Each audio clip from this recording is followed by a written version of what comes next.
BRS social media convener Manne క్రిషాంక్పై మాదాపూర్ పోలీసులు రెచ్చిపోయారు. సీఎం రేవంత్ రెడ్డికి వ్యతిరేకంగా సోషల్ మీడియాలో పోస్ట్ చేసినందుకు అతని ఫోన్ సీజ్ చేశారు. మాదాపూర్ పోలీసులు వ్యవహరించిన తీరుపై క్రిషాంక్ మండిపడ్డారు.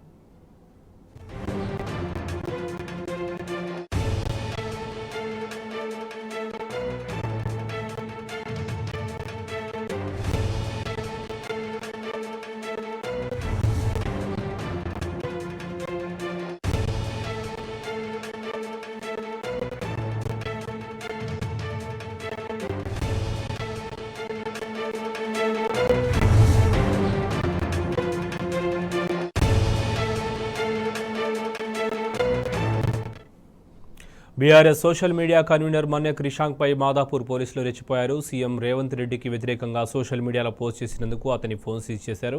మాదాపూర్ పోలీసులు వివరించిన తీరుపై క్రిషాంక్ మండిపడ్డారు. ఇదే అంశానికి సంబంధించి మనతో స్పందించేందుకు social media convener Krishank phone లైన్లో సిద్ధంగా ఉన్నారు. నమస్తే అండి. నమస్కారం శోభన్ గారు. సోషల్ మీడియాలో మీరు సీఎం రేవంత్ రెడ్డికి పైన పోస్ట్ చేసినందుకు మీ ఫోన్ను మాదాపూర్ పోలీసులు సీజ్ చేశారు. అసలు పోలీసుల తీరును ఎట్లా అర్థం చేసుకోవచ్చు, అసలు ఏం జరిగిందండి?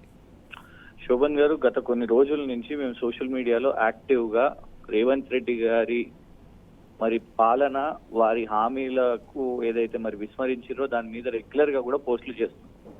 మరీ ముఖ్యంగా ప్రధానంగా వారి కుటుంబ సభ్యులు ఏదైతే డిఫరెంట్ అరాచకాలు చేస్తున్నారో, ఉదాహరణకు చిత్రపూరి సొసైటీలో 3,000 కోట్ల కుంభకోణం అయిందని చాలా మంది యూట్యూబ్ జర్నలిస్టులు మాట్లాడిన వీడియోస్ కానివ్వండి, వాళ్ళ కాంగ్రెస్ నాయకులే మాట్లాడిన వీడియోస్ కానివ్వండి, వాటిని పెట్టి ఆ చిత్రపురి సొసైటీలో 3,000 కోట్ల కుంభకోణంలో ఉన్న కోశాధికారి యనుమల మహానంద రెడ్డి, రేవంత్ రెడ్డి గారితో పాటు ఉన్న ఆ ఫోటోను సోషల్ మీడియాలో పెట్టడం జరిగింది.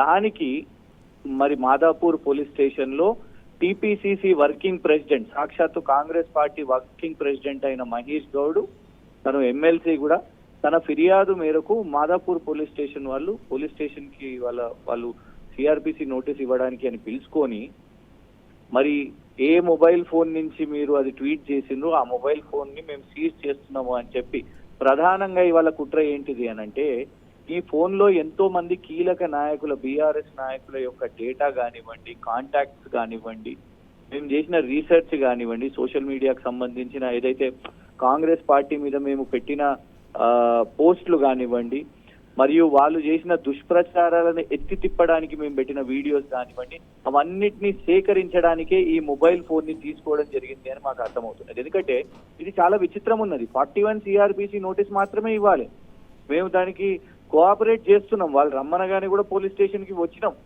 మా న్యాయవాదిని కూడా తీసుకొని అక్కడికి రావడం జరిగింది. మీకు ఆ ఫొటోస్ లో కూడా కనబడుతున్నది.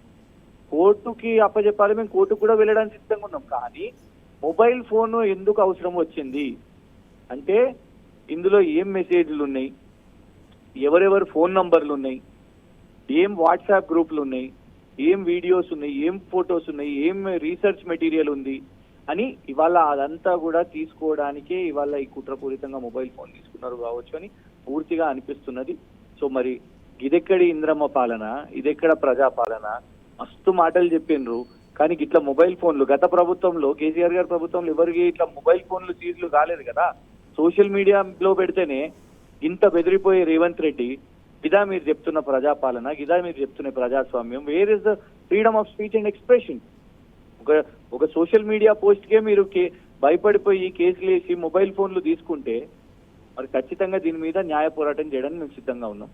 రైట్. క్రిషాంక్ గారు, ప్రతిరోజు సోషల్ మీడియాలో ప్రధాని పైన కావచ్చు, ఇతర రాష్ట్రాలపైన, సీఎంల పైన కావచ్చు, గవర్నర్ల పైన కావచ్చు, అనేక ప్రముఖుల పేర్లపైన అనేక సందర్భాల్లో ఈ పోస్టులు అనేవి కొన్ని వైరల్గా మారడం మనం చూస్తుంటాం. అంత మాత్రాన పర్టికులర్గా ఒక చిన్న అంశానికి సంబంధించి మిమ్మల్ని పిలిపించి పోలీస్ స్టేషన్లో మీ డేటా సేకరించేందుకే, అంటే ఒక కుట్రపూరితమైనటువంటి దీనిలో భాగంగానే మీ ఫోన్ను సీజ్ చేశారని చెప్పేసి మనకు చాలా క్లియర్గా అర్థమవుతుంది. సో దీన్ని బట్టి మీ తరఫు వచ్చినటువంటి అడ్వకేట్ మీకు ఇచ్చిన సలహా కావచ్చు, లేదంటే ఏం చెప్పదలుచుకున్నారు? ఆయన ఒకటి చాలా క్లియర్ గా, ఇప్పుడు మేము ఆ నోటీస్ తీసుకోవడం జరిగింది, దాని మీద మేము కోర్టుకు వెళ్తాము, మా న్యాయవాది కూడా దాని తరఫున పోరాటం చేయడానికి సిద్ధంగా ఉన్నాం. మేము చెప్పినాము, అసలు వాస్తవానికి ఏంటంటే అప్పటి వరకు పూర్తి కంప్లైంట్ లెటర్ కూడా ఎఫ్ఐఆర్ లో లేకపోతే, ఎక్కడుంది కంప్లైంట్ లెటర్, మాకు కనీసం ఎఫ్ఐఆర్ కాపీ అని ఇవ్వండి, ఆ ఫిర్యాదు ఏంటిదో కూడా చూపెట్టండి, అసలు ఏ పోస్ట్ కి ఏంటిది అనేది కూడా మేము అడగడం జరిగింది అక్కడ ఉన్న పోలీసులను కూడా. మేము అనేది ఏంటంటే, కాంగ్రెస్ వాళ్ళు మా నాయకుడు కేసీఆర్ గారిని ఇష్టం వచ్చినట్టు కూడా దుష్ప్రచారం చేస్తూ ఉంటారు. మరి దాని మీద ఎన్నో కేసులు కావు. మార్ఫింగ్లు చేస్తూ ఉంటారండి, మార్ఫింగ్ ఫోటోలు వీడియోలు చేస్తూ ఉంటారు. మరి దాని మీద కేసులు కావు. మేము అందులో ఆ వీడియోలో ఎలాంటి మార్ఫింగ్ లేదు, లేనిది కూడా పెట్టింది లేదు. కాంగ్రెస్ నాయకుడు మాట్లాడిన కుంభకోణం గురించే మరియు యూట్యూబ్ జర్నలిస్టు మాట్లాడిన దాని గురించి ఆరోపణ గురించి ఆ వీడియోని పెట్టడం జరిగింది. ఆ వీడియోలో ఒక ఫోటో ఎవరైతే ఆ చిత్రపూరి సొసైటీ 3,000 కోట్ల కుంభకోణం అని అభియోగం ఉన్నదో ఆ వ్యక్తి రేవంత్ రెడ్డితో పాటు ఉన్నాడు. ఆయన పేరు అనుముల మహానంద రెడ్డి. రేవంత్ రెడ్డి గారితో పాటు ఫోటో ఉన్నట్టు దాన్ని పెట్టడము. మరి దాన్ని ఎందుకు దాంతో అంత షేక్ అయిపోయిండ్రు? ఎందుకు గాంధీ భవన్ హెడ్డింగ్ మీద ఒక ఎమ్మెల్సీ వాళ్ళ letter head Gandhi Bhavan letter head మీద ఫిర్యాదు చేయడం జరిగింది. దానికి స్పీడ్ గా పోలీసు కూడా రియాక్ట్ అయ్యి మొబైల్ ఫోన్ ని తీసుకోవడం జరిగింది. సో ఇది ఎక్కడి ప్రజాస్వామ్యం అని ఖచ్చితంగా కూడా కృష్ణ గారు దీనికి భయపడేది లేదు. శోభన్ గారు, కృష్ణ గారు, మీరు కూడా ఒక పార్టీకి ఒక సోషల్ మీడియా కన్వీనర్ గా వ్యవహరిస్తున్నారు. మీకు కూడా అంటే అనేక అంశాలపైన ఒక ఇంపార్టెంట్ డేటా మీ ఫోన్ లో ఉంటుంది. ఒకవేళ మీ ఫోన్ లో ఉన్నటువంటి డేటా మిస్యూజ్ అయితే దానికి బాధ్యులు ఎవరుగా అని అనుకోవాలి? ముమ్మాటికి మాకున్న భయం ఏంటిది అని అంటే, ఈ నా మొబైల్ ఫోను అసలు మాదాపూర్ పోలీస్ స్టేషన్ లో సేఫ్ ఉంటుందా లేదు, దాన్ని మరి రేవంత్ రెడ్డికో లేకుంటే ఫిర్యాదు ఇచ్చిన మహేష్ గౌడ్కి అప్పచెప్తారా అనేది మాకు పూర్తి ఇవాళ ఒక అనుమానం అనేది ఉన్నది శోభన్ గారు. ఎందుకంటే అందులో చాలా వాట్సాప్ గ్రూప్స్ ఉన్నాయి, చాలా రీసెర్చ్ మెటీరియల్ ఉంది, ఎంతో మేము ఎట్లా పాజిటివ్ గా ప్రచారం చేసే వీడియోస్ ఉన్నాయి. అవన్నీ కూడా దాన్ని ఎట్లా చేస్తారు అనేది మాత్రం ఖచ్చితంగా ఒక థ్రెట్ అయితే ఉన్నది అన్ని.